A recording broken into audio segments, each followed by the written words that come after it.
In a country so richly endowed with unbelievably spectacular scenery, New Zealand's South Island is the star performer.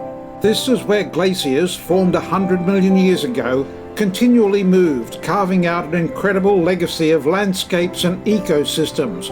Waterfalls cascading down granite-topped mountains and rainforests, stunningly beautiful fjords, lakes and deep valleys. And none better than the national park known as Fiordland.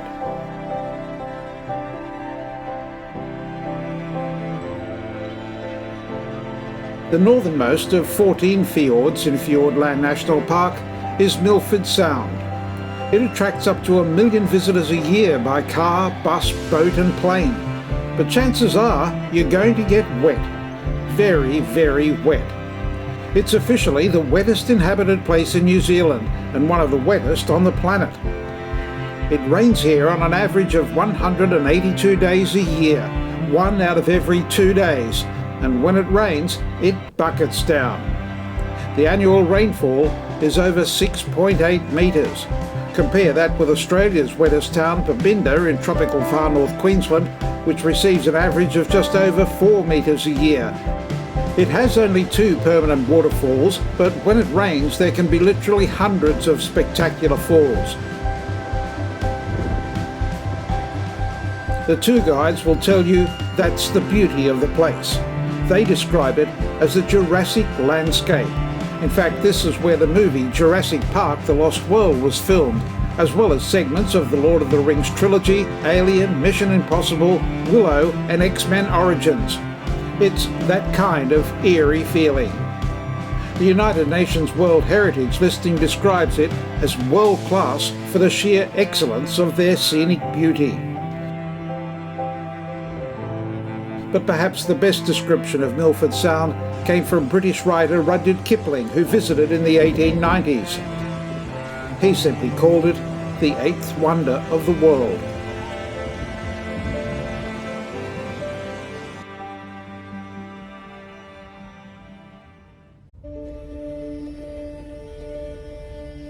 Just over 100 kilometres from Milford Sound is Doubtful Sound.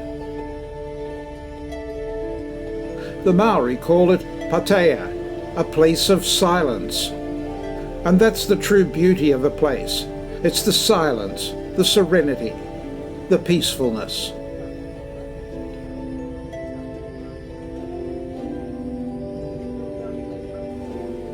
Doubtful Sound is the second longest and deepest of the 14 fjords in Fiordland.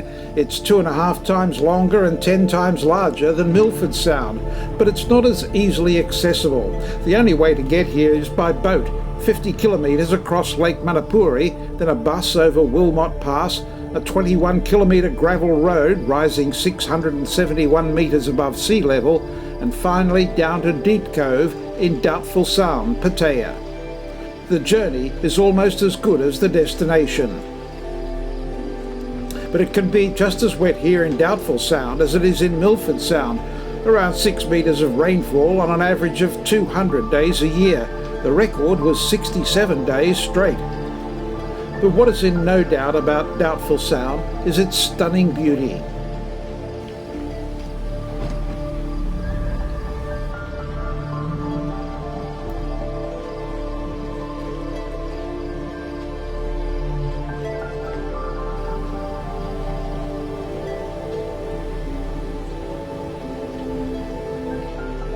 It was actually Captain Cook who gave Doubtful Sound its indecisive name.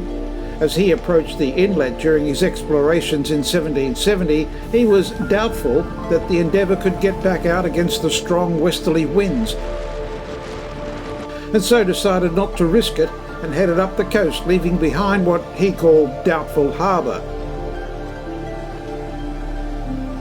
23 years after Cook bypassed the Sound, a Spanish mapping and scientific expedition arrived to carry out a survey which was to produce the first detailed maps of the area and to conduct experiments to determine more accurately the shape of the Earth, using a pendulum to measure the force of gravity at different levels, which in a roundabout way was aimed at producing a universal metric system of measurement. But that's a story for another time. but they left a more tangible legacy. 9 locations in Doubtful Sound have Spanish names. The entrance from the Tasman Sea is Bowser Island, named after cartographer Philippe Bowser, going into Malaspina Reach, named after Alessandro Malaspina, the Italian board leader of the expedition. Cook and Malaspina were soon followed in the early 1800s by sealers and whalers, gold miners and timber getters who came to extract its resources from the middle of the 19th century, and farmers who tried to tame its dense native forests.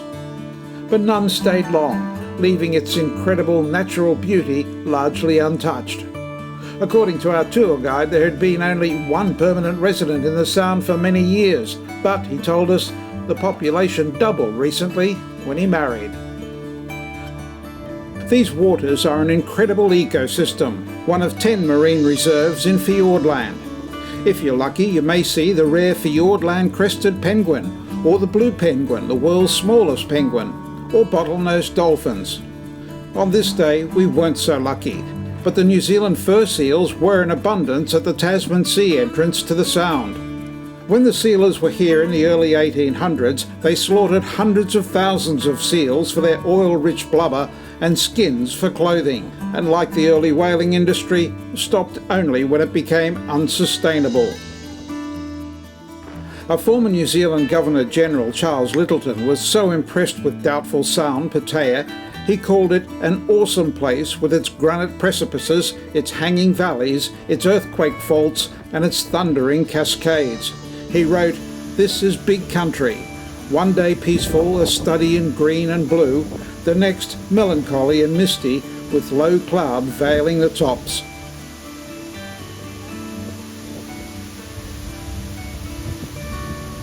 To fully experience Pattaya, the place of silence, tour boat skippers stop the boat and cut the engines to absorb the emptiness and the fullness of Pattaya, the sound of silence.